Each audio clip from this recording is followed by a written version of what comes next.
So I'm sitting here listening to different women and their testimonies. I was listening to testimonies about how God has provided supernatural financial breakthroughs. I was listening to how I was listening to another one about women talking about how God's timing is the best timing, and it just makes me so emotional, y'all. Like, I was like, I'm just gonna do my own video and just tell my story about all the things that I have been through to get to this point where I am in life right now to even have this platform. When I say God has given me everything that I have right now, so it's like, why wouldn't He give me everything that I'm hoping for or still waiting on? Like the things that I've had to do to get where I am right now, y'all. Like, I literally cannot even stress to y'all the amount of pain and tears and things that I had to go through, betrayals, manipulation, like family mad stuff, y'all. The thing that really still gets me is like when I had to not I had to, but I ended up my aunt manipulated me, and she made me think that my child's father was a demon, and she said that my child was also a demon too. So she said that God told her, because my aunt was like the catalyst to my spiritual awakening. Like, she helped me through a lot. When I say she's taught me a lot, but she also, like, she just taught me a lot, period.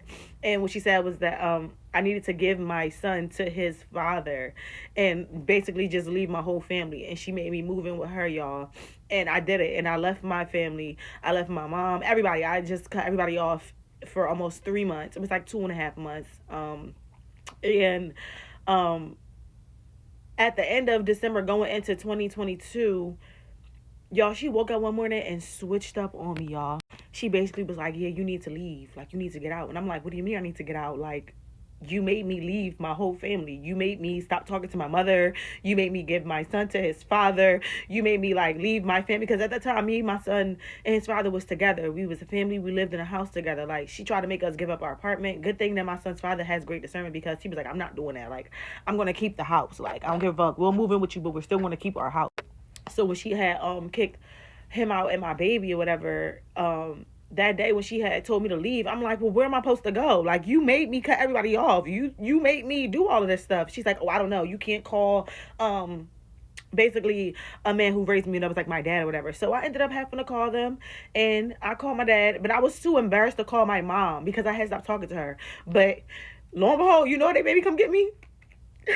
They made my mom come get me. And my mom showed up for me, and my aunt made me throw out everything that I had. She made me throw out all my clothes, everything, super nice stuff that I had just burnt myself. And my mom came and get me, and she was like, "Where's all your clothes?" Y'all, I had a plastic bag of clothes like this big. That's all I had. And my mom was like, "Where's your clothes?" And I'm like, "I don't have any. That's all I have." Like, she made me throw everything out. My mom ain't have a lot of money. She said, "You know what? She took me to Fort Mills, and she brought me some stuff. She got me some pants and everything. She brought me pants, bras, underwear, everything. My mom brought me mad stuff, like, and that there showed me to never turn my back on my mother, because my mom's gonna have my back no matter how many times I might have hurt her, did things to her. My mom's gonna always be there for me. So that was a really big lesson. Something I still deal with today is the, like, I be getting visions of when I first came back home. I ended up calling that same night my mom came and get me and got me clothes. I ended up calling my son's dad, and I told him, like, like, can I come past? Because I wanted to see him and my baby. Like, I want to see my baby. I'm like, can I come past? And like, even when I was living with her, y'all, when I would bring up my son and things like that, she would like basically try to make me feel wrong for like talking about my son or missing my son and stuff like that. Like, oh, you still talk about them, oh, stuff like that. Like, it was really, really bad. So I remember I called my son's dad, and I asked him, like, can I come past? And he was like, yeah, but you can't stay here. And I was like, I didn't have plans on staying, but okay, I'll be there. And I was so grateful that he had let me come and whatever. And I remember I came over there, and at the time my son was asleep, so I was sitting there and I was talking to him. I was talking to my child's father, whatever. And then my son ended up waking up. I remember him walking into the living room, and like, he just was looking at me. Like, he didn't really, I don't feel like he recognized me, but then again he did, because at that time he was only 1 or 2. And my son's dad, he picked him up. He was like, hey babe, whatever, hey baby, whatever. He was talking to him and stuff. He said, what's up? And I was just like, hi Cannon. Like, I just spoke to my son, and he was just looking at me. He was just very like trying to fill me out, because it was kind of like he was trying to get to know me again, because it was a few months that he had like haven't seen me.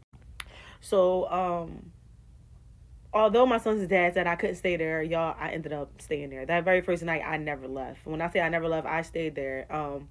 And like, even just think about that till today. Like, I feel like that's one of the main things that really be hurting me when I think about what I put my child's father through and just what I put my son through. You know what I mean? But a lot of people are like, oh, well, he's young, he's not gonna remember that. It's not about him remembering that. It's about me remembering that. But it really was a big lesson. Like, it really was a really big lesson for me. And had I not went through what my aunt had put me through, when I say my aunt, everything that she told me, when I say she told me, right, she told me to do everything in positive, do this, do that, do that. But everything that she told me, she did the complete opposite. So when I say she was the best teacher, because what God told me is that, like, yeah, you, what you speak, you have to make sure that you live by that same thing that you speak. My aunt spoke good shit, but she did not do good shit.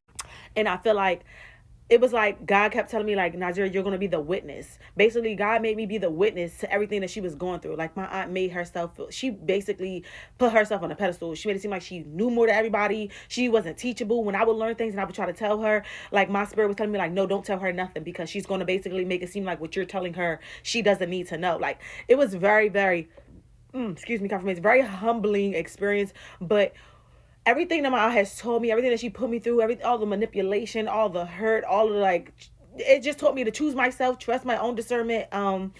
It also taught me how to, like, when I'm not gonna lie, I do miss being the girl that I used to be. When I say I felt like I was so much more nicer, I was so much more like innocent, I was so much more like just, but it's like I could never go back to being that girl, because that was the same reason why I got manipulated. Now I'm not gonna say I'm a little more meaner, but I got boundaries. I guess in a sense, I am a lot more meaner. Like, certain shit I'm just not gonna do. I'm just not tolerating certain things. I don't talk to my aunt no more. I'd rather not. Like, cause even after I did go home and I forgave her, she still tried to get me to do things. What I learned was that my aunt had all that power because of me, if I'm being completely honest. Not to be cocky, but it was me that gave her like power.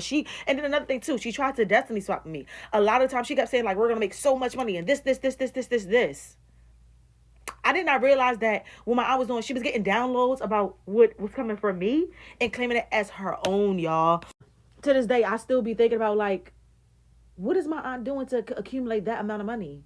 And then I look at myself and I be like, I'm the one that has the business. I'm the one that's doing it. Like, you get what I'm saying? Like, everything that it was like, and then, like, when I came home, she used to try to get me to do certain things with, like, certain mentors. And then one day she was like, I can't do it unless you do it with me.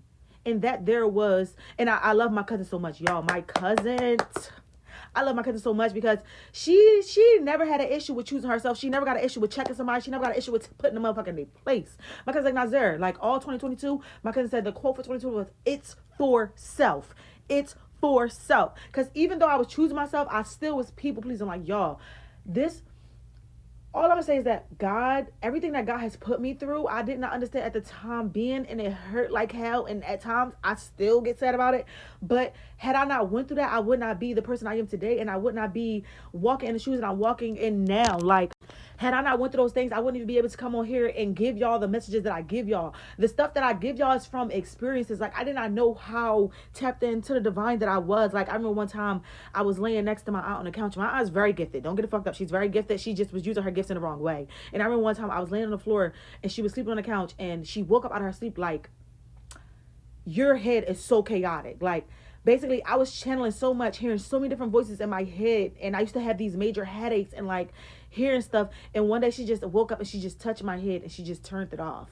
Like, she basically just turned my mediumship off, and I needed that at that time. But had I not went through what I went through, I would have not known that I was so spiritually gifted. I would have not known that. And it was another thing too. I asked God to help me build my platform on my page that I'm on now, y'all. And I had another platform that was almost at 10K. I was doing so good. What they did was they took that platform away, and God gave me this platform. God said, you wanted me to help you build this platform? I'm gonna help you build this platform. But not only am I gonna help you build this platform, I'm gonna give you a business on top of that. Now I have spiritual galore. Not only am I just spiritual gifted zero, but I have spiritual galore where I was able to, God gave me the gift of being able to create products, to be able to assist in people's healing, to help people. Like, y'all, when I say God is so good and just trust in divine timing, like, even now I'll be like, I want more orders, I want things to speed up. But I have to, look, it's okay, I have to literally be patient, okay? Because when things didn't happen when I wanted to, things always happen when God needed it to. It always happened at the right time. And so, like, y'all, everything that you went through is a part of your testimony. Is for a reason. Just trust in the divine, okay?